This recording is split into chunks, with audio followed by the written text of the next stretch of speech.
Assalamualaikum warahmatullahi wabarakatuh. Bismillahirrahmanirrahim. Alhamdulillahirabbil alamin wassalatu wassalam ala sayyidina Muhammadin wa ala alihi washabbihi ajma'in, amma ba'd. Yang kami hormati segenap para habaib, para kiai, para ulama, Bapak Kapolres atau yang wakili, Bapak Dandim atau mewakili, keluarga besar Simbah Al-Maghfurlah Mbah Baidawi, mungkin sudah canggah atau udek-udek atau siwur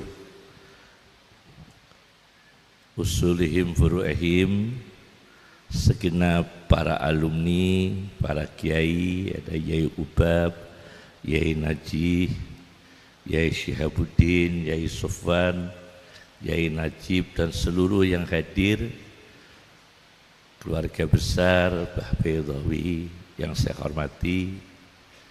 Sedikit saya sampaikan bahwa Mbah Baidawi itu beliau seorang ulama yang antara ilmu dan amaliyah itu bersinergi. Qauluhu yuwafiqu fi'lahu, dhahiruhu yuwafiqu batinahu. Lahirnya, batinnya. Jadi ilmunya yang luas dengan keikhlasan yang tinggi.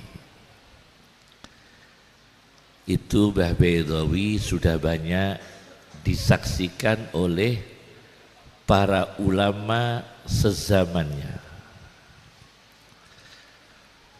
Suatu ketika ada satu kasus melibatkan ada 4 ulama.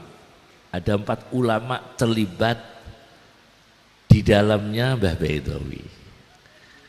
Karena ulama 4 ini sudah meninggal dunia, kami tidak menyebutkan nama beliau. Suatu ketika ada seorang ulama mengimami Jumatan, basmalahnya itu lirih, basmalahnya itu pelan. Ternyata ada ulama yang di belakangnya itu tidak mendengar basmalahnya dibaca. Jadi ada seorang ulama mengimami sholat Jumat, basmalahnya itu lirih, basmalahnya itu pelan, maka ulama di belakangnya berdiri, batal Jumatan ini. Ulama yang di belakangnya persis karena lirih, tidak dengar basmalahnya Fatihah dibaca, maka ulama yang di belakangnya spontan selesai Jumat berdiri, batal Jumatan ini. Nah, ini terjadi, tidak usah saya sebutkan nama-nama ulama ini. Ternyata ada hakim di situ Mbah Baidawi. Ini cerita ini otentik karena yang cerita ke saya ulama yang mengimami. Jadi yang sudah wafat semua. Mbah Baidawi akhirnya berdiri karena jamaah menjadi ragu Jumatan ini sah atau enggak. Karena menurut pengakuan ulama yang di belakangnya batal, tidak ada basmalah dibaca. Maka Mbah Baidawi dengan kearifannya, subhanallah, itu membutuhkan ilham. Karena kearifan yang refleks itu harus inspirasi, harus ilham. Kearifan, ide yang refleks, spontan. Maka Mbah Baidowi berdiri, begini caranya.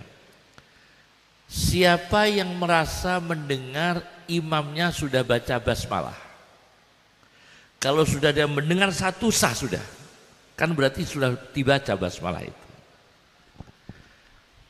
Akhirnya salah satu yang hadir itu di depan Mbah Baidowi mengatakan, sampun Mbah Dowi, sampun moco imamipun basmalah, cuma elon lirih. Sudah pasti, betul, yakin, oh kalau begitu sah sudah Jumatan itu. Karena ternyata sudah dibaca basmalah Fatihahnya itu. Yang menghakimi Mbah Baidowi waktu itu. Ternyata ada ulama besar satu lagi.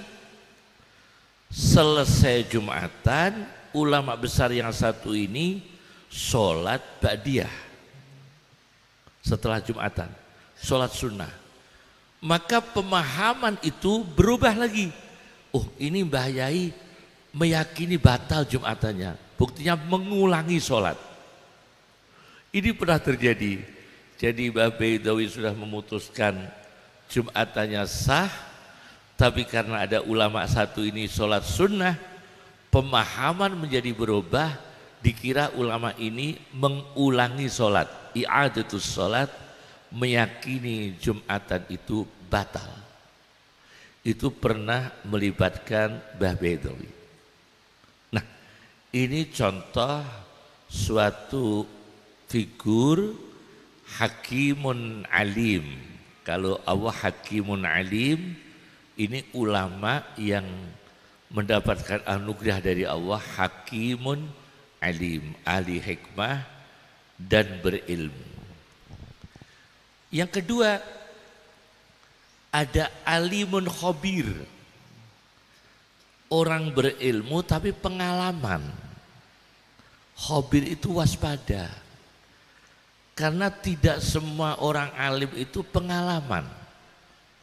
Banyak loh kiai dibodohi santri itu banyak sekali loh. Kiai kalau bisnis sama alumni kacau sudah. Itu banyak, dan pokoknya kalau kiai kok tidak bisnis sama alumni, terus pokoknya abajadun lah. Banyak yang kacau gitu. Karena ini membutuhkan alimun khabir, seorang alim yang pengalaman. Ada alim yang tidak pengalaman. Itu juga bahaya. Alim tidak pengalaman, maka alimun khabir itu biasanya Sayyidina Ali yang terkenal, Umar bin Khattab yang terkenal. Kalau sufistiknya itu Abu Darin Al-Ghifari, Abu Bakar As-Siddiq. Tapi kalau khubrah ya, itu terkenal seperti Ali bin Abi Thalib ya. Figur yang betul-betul alim dan khabir. Khabir itu waspada karena pengalaman. Nah, ini nanti saya akan membahas dua figur ini, hakimun alim, alimun hakim, atau khabirun alim, alimun khabir, ulama yang pengalaman dan yang bijaksana. Menurut teori Quran, dalam Al-Quran itu ada kalimat fi di dalam yang terhitung 1692 kali. Kalimat fi dalam Al-Quran 1692 kali fi dalam Al-Quran.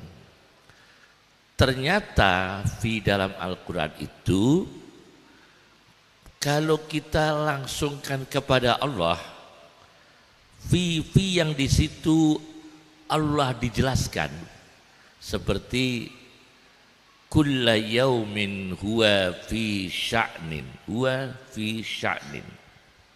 Allah wa huwallazi fis samai ilahun wa fil ardi ilah wa huwallahu fis samawati wa fil ard. Ini fi yang melibatkan kalimat Allah di dalamnya. Kami ambil satu saja contoh pertama, kulla yaumin huwa fi sya'nin. Dari 1692 kalimat fi dalam Al-Quran itu ada kulla yaumin huwa fi sya'nin. Itu kalau Asy'ariyah, akidah ahli sunnah, kehendak Allah tidak berhenti. Terus Allah itu iradah. Terus Allah itu masyiah, berkehendak. Kulla yaumin huwa fi sya'nin. Tidak ada kejadian di muka bumi ini tanpa kehendak Allah. Mutlak, yang namanya teori absolut, yang namanya Pak Kapolres, yang teori absolut namanya. Tidak relativisme tapi absolut. Jadi mutlak, tidak ada pembatasan bagi Allah. Lain manusia, kalau Allah tidak ada batasnya, absolut. Kulla yaumin huwa fi sya'nin. Setiap hari tidak ada kejadian di muka bumi tanpa kehendak Allah. Dijelaskan di ayat lain terkait ayat ini, wa ma tasya'una illa ayyasha Allah.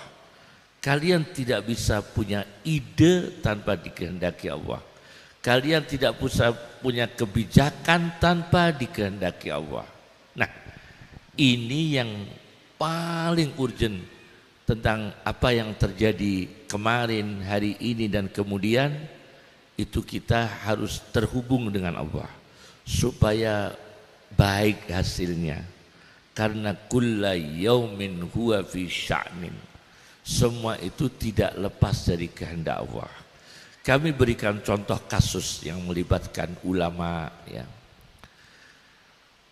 Ulama ini ada karya Sayyid Muhammad ibn Alawi ibn Abbas al-Maliki.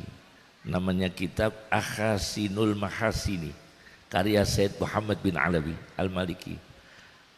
Akhasinul Mahasini. Di situ ada ulama namanya Abul Husain An-Nuri. Beliau suatu ketika mandi di satu tempat, melepas baju, sarong atau jubah, dicuri orang. Jadi kiai mandi, sarongnya dicuri orang, itu udah pernah. Cuma nyurinya sedikit, kalau sekarang kan berkodi-kodi. Ini ulama Abul Husain An-Nuri itu mandi, kainnya mandi, bajunya itu dicuri orang. Akhirnya beliau selesai mandi, mencari di mana sarong saya, di mana baju saya. Beliau tidak bisa keluar karena pakaiannya dicuri. Tapi alhamdulillah pencurinya datang. Pencurinya datang. Mohon maaf Kiai, sarongnya saya kembalikan karena begitu saya mengambil baju Kiai, tangan saya lumpuh. Langsung lumpuh. Itu Kiai dulu Pak. Baju dicuri itu pembuat lumpuh. Loh sekarang tuh mobil dicuri gak lumpuh. Jadi Kiai dulu Masya Allah, hebat sekali ya. Jadi Kiai dulu itu Abul Husain An-Nuri, cerita Sayyid Muhammad bin Alawi Al-Maliki, baju mandinya dicuri, itu yang nyuri langsung terjadi namanya paralisis ya, seperti kelumpuhan. Akhirnya lumpuh. Bagaimana? Kiai dulu tidak pendendam. Begitu yang lumpuh mengembalikan sarongnya, Kiai dulu berdoa, Abul Husain An-Nuri berdoa, ya Allah, pencuri ini telah mengembalikan curiannya kepada saya yang berhak. Tolong tangannya yang lumpuh kembalikan ya Allah. Langsung sarafnya aktif, tangannya bergerak, langsung tanpa menunggu, langsung. Jadi ulama dulu miliknya dicuri, yang nyuri lumpuh. Didoakan langsung sembuh. Jadi belum disita itu sudah lumpuh. Ini sekarang yang menyita sama yang disita bisa lumpuh dua-duanya. Kalau nggak hati-hati ya kan ya. Itu dulu Masya Allah. Ini ulama karena apa? Karena detik per detik itu kulla yaumin huwa fi sya'nin. Ini Mbak Bedowi ada cerita ini ya. Dulu pernah kalau saya tidak salah dalam menceritakan urutannya ya, ada seorang ateis sosialis yang mau menganiaya Mbak Bedowi dengan senjata tajam. Senjatanya sudah begini tidak nyampe. Wa huwallazi kaffa aydiyahum ankum wa aydiyakum anhum kaffa aydiyahum ankum. Itu doanya. Tangan mereka dikendalikan Allah tidak nyampe. Tidak nyampe. Ini orang ateis, orang yang sosialis mau menganiaya Mbak Bedowi dengan senjata tajam, senjatanya tidak nyampe. Apa ini? Kaffa aydiyahum ankum. Allah mencegah tangan mereka dari fisik Mbak Bedowi. Itu memang sudah ada dalam ayat Al-Quran. Ini orang-orang yang memang zikirnya, jernihnya itu kulla yaumin wa fi sya'nin, apa-apa disandarkan pada kehendak Allah. Jadi apapun sulitnya nanti Allah akan memberi kemudahan kalau kita semua menyandarkan perkara itu pada Allah. Karena kalau mengandalkan kita tidak mungkin sudah disebut kata Al-Quran wa hammu bima lam yanalu. Kita hanya bercita-cita yang tidak mencapai semua. Dzalika mablaghuhum minal ilmi, hanya segitulah kemampuan ilmu kita. Dzalika mablaghuhum minal ilmi. Jadi ya tidak nyampe, tidak mungkin kita sempurna dalam semua program. Nah, oleh karena itu kulla yaumin huwa fi sya'nin ini ajaran yang saya terima dari ayah saya, dari Ki Haji Bedowi. Itu menyandarkan semua kehidupan ini kepada Allah Subhanahu wa taala. Sulit, mudah, fisarra wa dharra, keadaan suka dan duka disandarkan kepada Allah, bukan disandarkan pada kemampuan kita. Ini kadang-kadang ada orang warung, jualan warung, tatakoi, terus putih warungnya bah, la haula, gak diterusno Pak. Warungnya laris boten yu, la haula. Waduh lah iki la haula gak duwe daya artine. Kok ora diterusno la haula wala quwata illa billah. La haula. Jadi itu ajaran Bedowi disadarkan. Maka dulu banyak ulama yang diberikan karomah. Ulama-ulama dulu banyak sekali. Banyak sekali. Dan Mbah Bedowi ya besanan sama Mbah Nawawi Hajen, adik kandung buyut kami, adik kandung kakek kami. Jadi kami punya kakek Abdus Salam, punya adik kandung Mbah Nawawi besan sama Mbah Bedowi.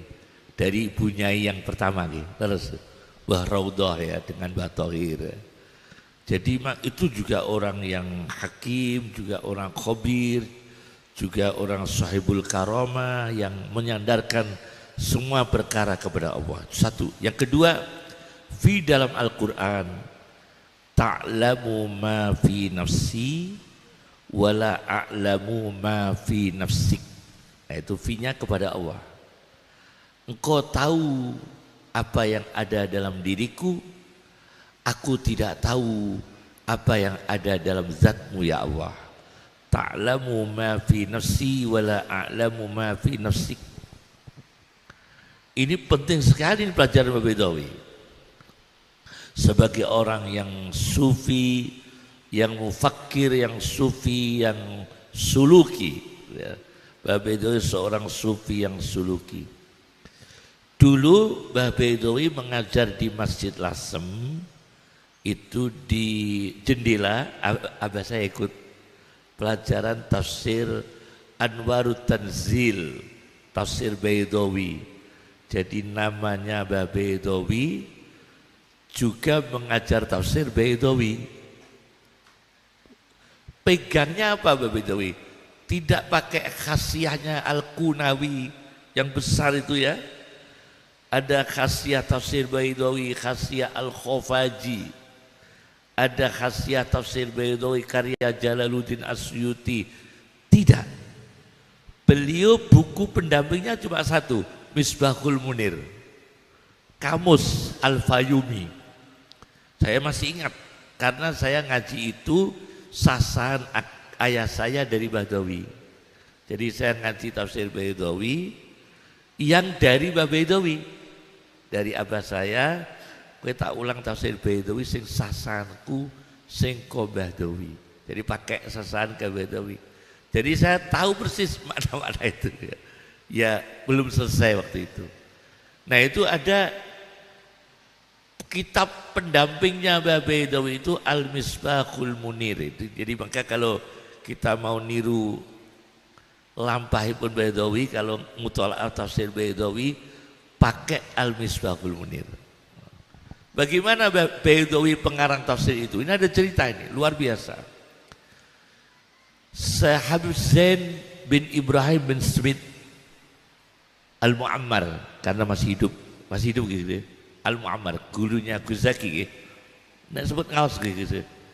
Habib Zain bin Ibrahim bin Smith Madinah ya, Madinah. Beliau dawuh dalam dawuh-dawuhnya itu menceritakan tentang tafsir Bedowi. Jadi dulu pengarang tafsir Bedowi itu orang Iran. Itu Iran sebenarnya. Bedo itu Madinatun bi Iran. Versi. Itu Iran. Tafsir Iran tapi Sunni. Itu tafsir Iran tapi Sunni. Ya. Diajarkan Mbah Bedowi. Kakek saya juga ngajar, Mbah Bedowi juga ngajar, Bapak Sum juga ngajar. Tapi kebetulan abah saya ngaji di Mbah Bedowi dalam bidang itu. Nah, dulu pengarang tafsir Bedowi itu belum wafat, dikira mudinya sudah wafat. Jadi pengarangnya tafsir Bedowi itu belum meninggal, dikira sudah meninggal. Dimandikan, disolati, dikubur. Dikubur, Pak.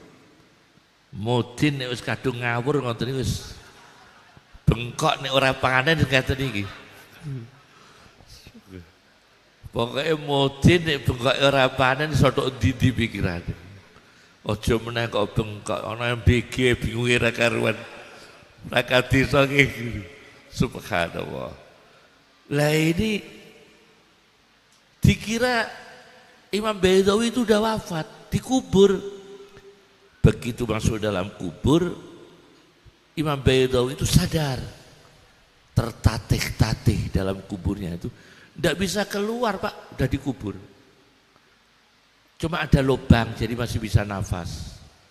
Masya Allah, bangetan mudine, bangetan mudine, kalah ngeten iki.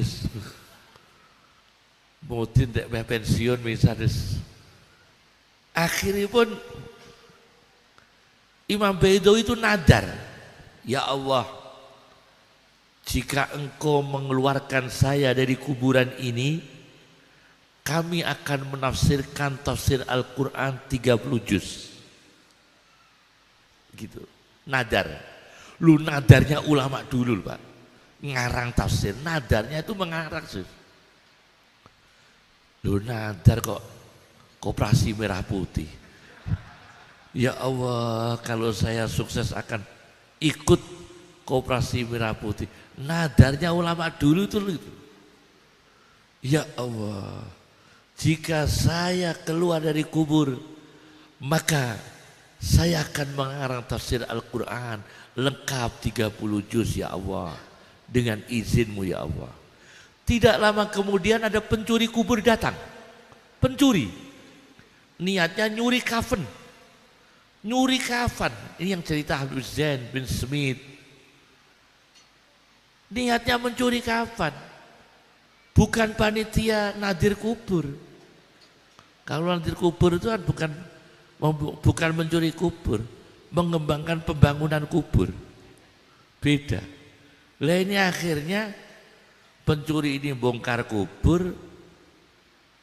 Mbah Imam Baidawi bangun sudah sadar, aku jikono salin se.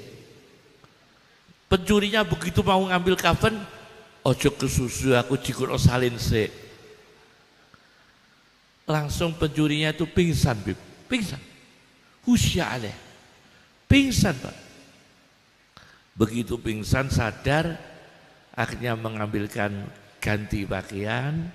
Setelah ganti baju, kafannya diberikan pada pencuri itu, dan sampai rumah beliau memulai mengarang tafsir Baidawi Anwarut Tanzil. Itulah yang diajarkan Mbah Baidawi.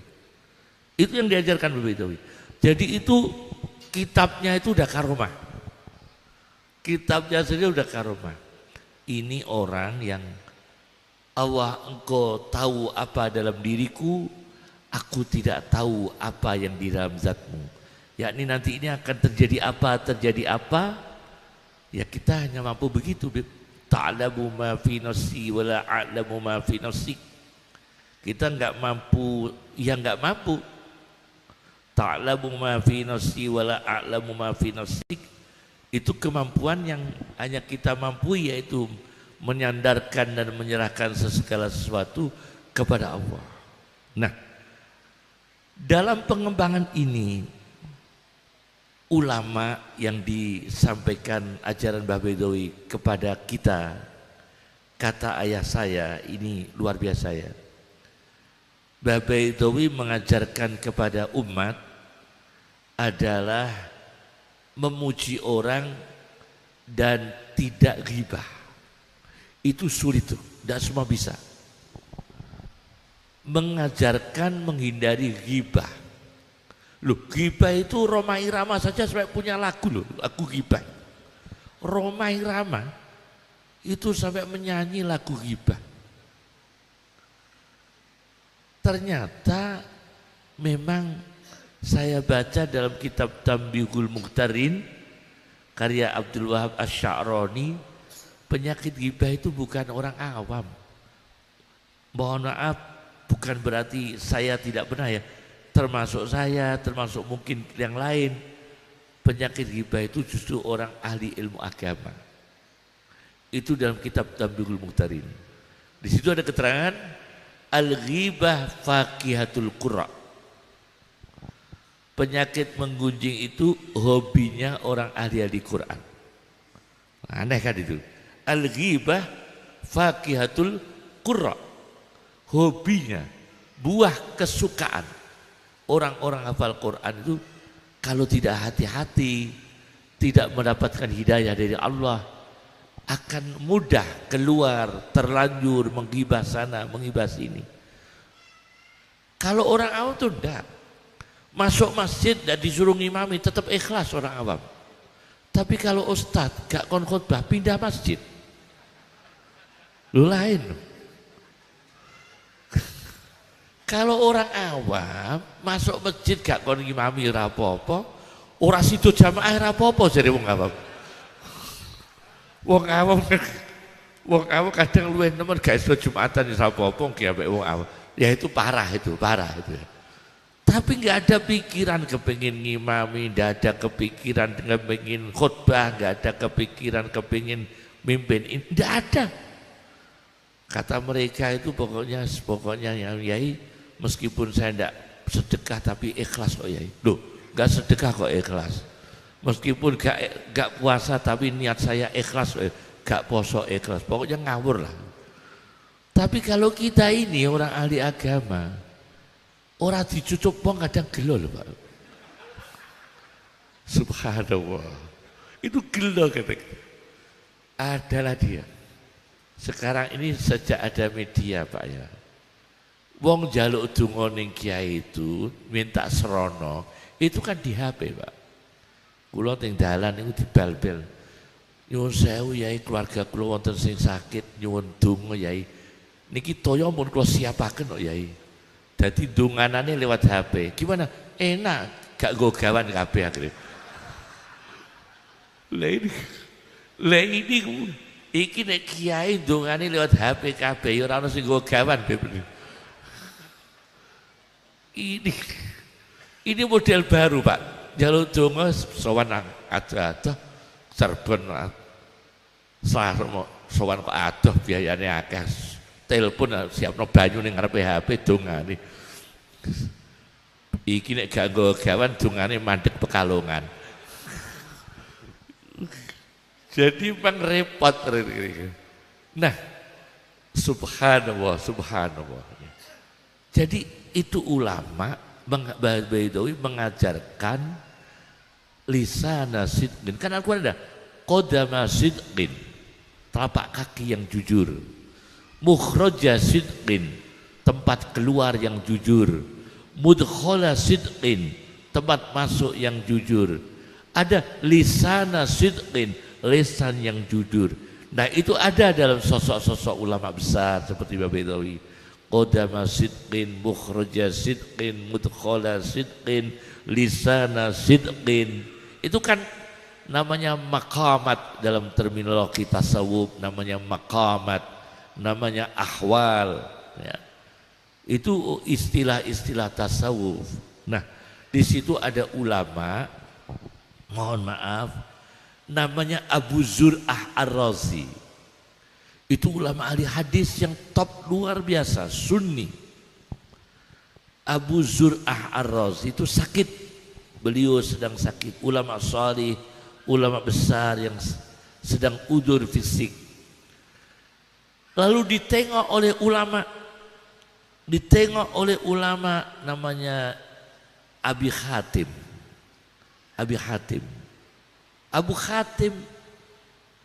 Ibnu Abi Hatim, maaf saya ralat, Ibnu Abi Hatim yang punya tafsir Ibnu Abi Hatim. Di situ punya anak Abdurrahman Ibnu Abi Hatim.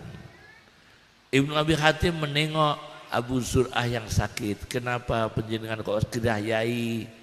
Masya Allah, Kiai penjenengan kok gerah Yai? Kiai nek gerah niku nganu lho Pak, ojo mbok poyok ya ojo mbok rasani.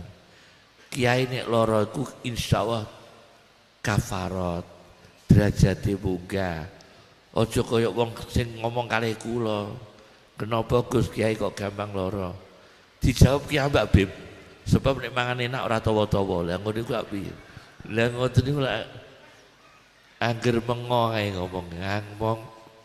Lah mangan enak ora tawa-tawa mula Kiai gampang lara jadi masyaallah. Subhanallah. Lah ini ndak Abu Zur'ah Ar-Razi sakit, ditengok oleh Ibnu Abi Hatim. Wonten napa Yai panjenengan kok gerah? Ceritanya ini persis ajaran Baidawi. Saya sakit, saya menulis hadisnya Sufyan Ats-Tsauri yang dia salah dan saya buka. Kan ini orang yang patologi hadis itu kan ada al-jarh wa ta'dil. Itu mempelajari penyakit dalam ilmu hadis, namanya al-jarh wa ta'dil. Otomatis kalau enggak hati-hati menggunjing sana, menggunjing sini karena al-jarh wa ta'dil. Abu Zur'ah Ar-Razi ini menulis, membongkar kesalahan Sufyan Ats-Tsauri dalam bidang hadis. Ya hanya itu kesalahannya. Beliau Sufyan Ats-Tsauri ulama besar ahli sunnah yang kita ikuti. Akibat itu kulo kata Abu Zur'ah jalan di suatu jalan, di lorong jalan ada anjing. Anjing ini selamanya tidak pernah menggonggong, tidak pernah gonggong, tidak pernah ada orang lewat diancam, tidak pernah agresif. Anjing itu tidak pernah agresif, tidak pernah gonggong, apalagi menyerang. Tapi setelah saya membuka hadis kesalahannya Sufyan Ats-Tsauri, saya lewat di situ. Nabahani dalikal kalb.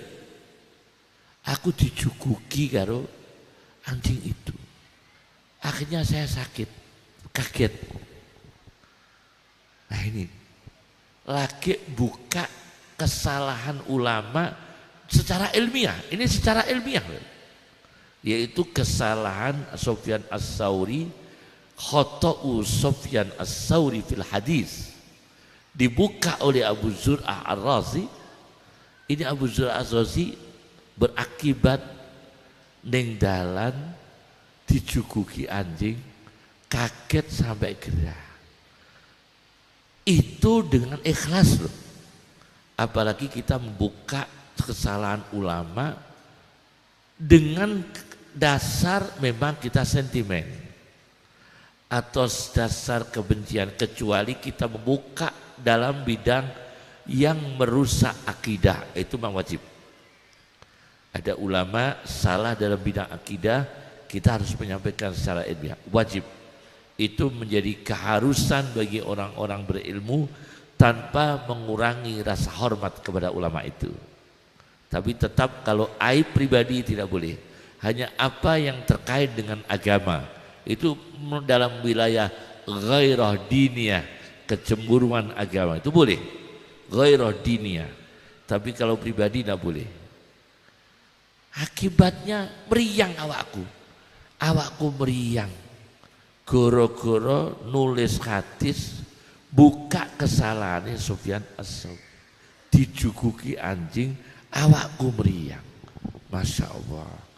Maka ulama dulu itu subhanallah, zuhud, wirai, abid, ikhlas. Lah kita ini ilmu ndak nutut, amal ndak nutut, ya sudahlah. Kita mahabbah dan niru yang bisa kita jangkau untuk ditiru, habaibnya, ulamanya. Jangan membuka kesalahan personal satu persatu, ya pasti ada. Kalangan ulama, kalangan habaib, kalau personal satu persatu. Tapi secara keseluruhan, istilahnya makro ya, kita tidak individu, secara makro, secara keseluruhan, global, kita akan membaca itu kebaikan masih banyak. Banyak. Keadaan perang Amerika, Israel, Iran. Ya gimana? Karena yang di genosida itu Muslim Palestina, Muslim Gaza, Israel yang pelaku kejahatan yang tidak mungkin itu berhenti karena Al-Quran mengatakan wa yas'auna fil ardi fasada. Israel Yahudi itu selalu anarkis di muka bumi dan tidak mungkin berhenti dari sifat itu. Tidak mungkin kullama auqadu naron lil harbi adfa'aha Allah. Sewaktu-waktu mereka menyalakan perang akan dipadamkan Allah. Ya artinya pasti ada perlawanan. Kullama auqadu naron lil harbi, mereka menyalakan api peperangan, adfa'aha Allah. Dengan melalui siapa? Ya mungkin dengan Iran, mungkin dengan Turki, mungkin dengan negara yang lain. Adfa'aha Allah, akan dipadamkan api mereka oleh Allah. Dan itu terus berlanjut dan tidak akan berhenti antara Yahudi dengan Muslim. Kayak punya kitab kecil namanya Al-Ikhtiyalat, kitab mengkaji tentang uji coba pembunuhan kepada Nabi, 1 jilid. Itu mengumpulkan data-data berkali-kali ada uji coba pembunuhan kepada Nabi, selalu banyak melibatkan Yahudi. Bahkan Nabi mengatakan setiap Yahudi di tempat yang sepi bertemu dengan Muslim berduaan, Yahudi bertemu dengan Muslim di tempat yang sepi, apa yang refleks dalam hatinya adalah ingin membunuh Muslim. Itu ada hadisnya. Setiap Yahudi bersepi di tempat sepi bertemu Muslim, refleksnya adalah hamma biqatli, ingin membunuh. Maka mohon maaf, kemarin Pak Panglima TNI menemui kami di Hotel Horizon, di kamar kami, beliau hampir 1 jam bertemu. Kami sampaikan perang ini menurut para ulama belum selesai, dan perang ini bukan perang dunia. Karena perang dunia akan terjadi di Efrat, bukan terjadi sekarang. Perang kan terjadi di Efrat, sungai Furat kata Rasulullah SAW, yang di bawahnya ada gunung emas, Jibal min Dahab. Akan perang di sana, per 100 tentara yang meninggal 99 tentara, 1 yang hidup. Dan perang akan terpusat di sana, dan ini belum selesai. Dan kata ada kitab Al-Isya'ah li Aswati Sa'ah adalah nanti akan ada perang lagi, gimana penyerbuan Habasyah Ethiopia ke Arab Saudi dan menghancurkan Ka'bah. Itu kan juga belum selesai. Dan kemudian kata Al-Quran, ya ma taroka ala dohriha bin dabah, jika Allah menghukum manusia dengan dosa-dosanya, akan tidak ada yang tersisa di muka bumi binatang. Lau ini kalau kata teori Al-Quran berarti tidak terjadi. Jika Allah mengendaki semua manusia di muka bumi ini mati dengan dosa-dosanya, maka tidak ada kehidupan lagi di muka bumi. Ma taroka ala dohriha min dabah, tidak ada makhluk hidup lagi di muka bumi. Berarti Allah tidak menghendaki itu. Ada hadis sahih lagi, ketika trompet ditiup, jika Anda memegang benih tanaman, jika sempat menanamkan, tanamkan kayak itu. Berarti masih ada lagi hadis, yaitu ketika menjelang kiamat trompet ditiup, masih ada perdagangan kain. Jadi memang masih ada kehidupan itu. Jadi kalau dari teori-teori itu, insya Allah saya sampaikan kepada Panglima TNI Habib Mustafa, insya Allah tidak terjadi perang dunia yang menghabiskan manusia, enggak. Tapi perang dengan Yahudi tidak selesai. Tidak selesai, cuma ada pasca sulhun, genjatan, selesai, dan tidak selesai ila yaumil qiyamah. Maka yang terpenting adalah apa yang diwariskan para ulama, jangan ikuti pemikiran Yahudi. Jangan ikuti perusakan Yahudi di negara Indonesia ini. Apa aja? Ya semua item maksiat di muka bumi ini Yahudi. Semua. Perzinaan, prostitusi, perjudian, riba, semua itu warisan Yahudi. Jadi lubang per lubang dari Yahudi. Semua. Apalagi di situ Pak Polisi, yang bahaya itu bukan Zionis saja, bukan Sahyuni. Tapi ada lagi yang bahaya, adalah Masuni, bukan Masumi ya, Masuni. Masuni itu etnis Yahudi, di mana mereka ini yang mempunyai perusahaan-perusahaan haram di dunia. Tujuannya, doktrinnya, pemeluk agama lain rusak, kita jangan. Jadi kita sebarkan perjudian, kita jangan judi. Kita sebarkan miras, kita jangan miras. Mereka nggak miras, tapi menyebarkan ke bangsa lain untuk miras. Kita sebarkan judi online, kita sebarkan macam-macam. Yang rusak ya umat Islam kadang-kadang. Mereka semua perusahaan, perfilman yang maksiat, situs porno Yahudi semua, dari sumber Yahudi semua, satelit Yahudi semua. Wis'auna fil ardi fasada. Maka Indonesia ini yang sesuai apa yang diamatkan Mbah Bedawi, apa yang diamatkan ulama-ulama dulu, adalah yang terbaik adalah in uridu illal islaha mastata'tu. Tidak ada yang kita inginkan kecuali perbaikan sesuai kemampuan kita. In uridu illal islaha mastata'tu. Ini harapan para ulama besar. Masya Allah, semua ulama di Lasem ini ada yang terhubung nasab. Dan dulu mondoknya di Sarang semua.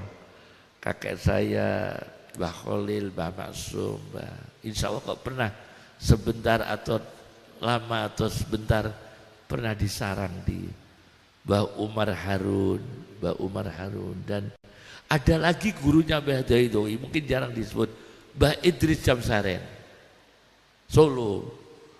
Ini ada gurunya Mbah Daidowi. Mbak Idris Damsaren, cuma keluarga beliau ini teknokrat, bukan santri, tapi orang-orang soleh, ahli, ada ahli pakar saraf, bedah saraf, dokter ada di Kementerian Luar Negeri.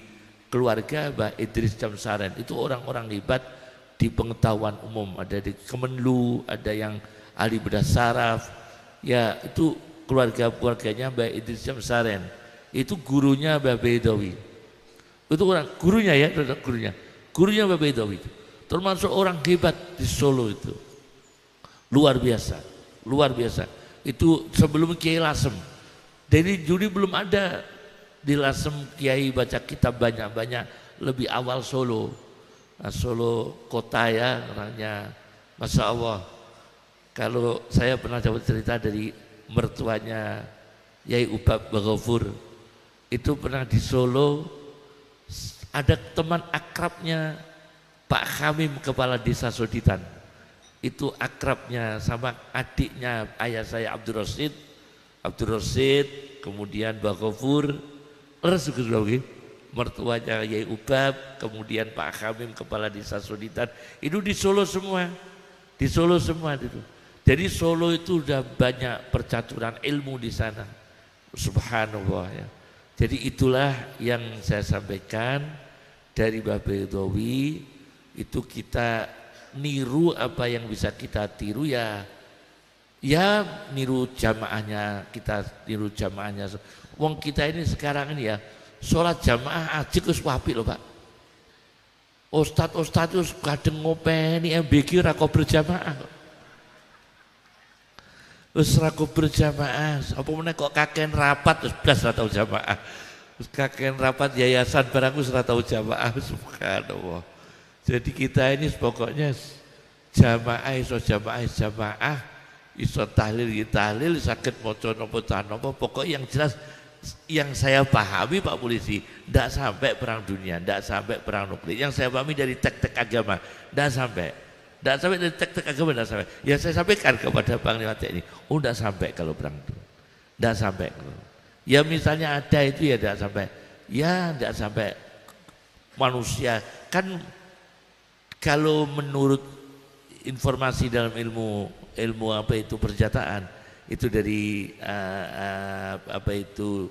dari penelitian itu kan ada yang ledaknya separuh benua manusia habis, ada separuh bumi habis. Ya kalau menurut Al-Quran ya enggak sampai, enggak terjadi itu, enggak terjadi. Tapi ya terus ayem-ayem. Kalau kita ya enggak mumet rudal sebetulnya. Wong rudal itu kalau di Indonesia itu nama bakso rudal. Jadi tidak ada yang takut itu. Kalau di Indonesia itu rudal itu tidak menakutkan. Ya warung bakso rudal. Ya. Cukup dari kami, subhanakallah wa bihamdika, nasyhadu an la ilaha illa anta, nastaghfiruka wa natubu ilaik. Wa akhiru da'wana alhamdulillahirabbil alamin. Nyuwun pangapunten Habib Mustafa, masyaallah niki sedaya sederek guru kita sedaya, Yai Ubab, Yai Naji, masyaallah. Gus Hafaz, Gus Zaki, Bani Mbah Baidowi niki yang paling sepuh hari ini pernah lek muat gitu. Saking baraudhah, terus keluarga dari Bu Nyai Afwah nomor 2 nggih. Nah niku berarti saking Pak Haji Khairon kali Pak Wahib leres. Saking zuriat Pak Wahib kali Pak Haji Khairon. Nah yang saya tanyakan tadi dari Pak Dery. Nah ini yang paling Pak Dery kan lebih sepuh daripada Mbah Baidowi, Basudi soalnya. Dan Pak Dery ini lebih sepuh, pernahipun, cuma beliau akademisi keluarganya, termasuk pendiri UII Pak Hafid. Jadi pendiri UII Jogja itu ponakan Mbah Baidowi, termasuk pendiri UI sekarang Universitas Islam Indonesia, namanya Pak Dery Ibn Bahzudi Pekalongan, itu termasuk pendiri UI di Jogja, itu termasuk Pak Dery. Ya beliau hidupnya akademisi, akademisi beliau ya. Subhanallah. Assalamualaikum warahmatullahi wabarakatuh.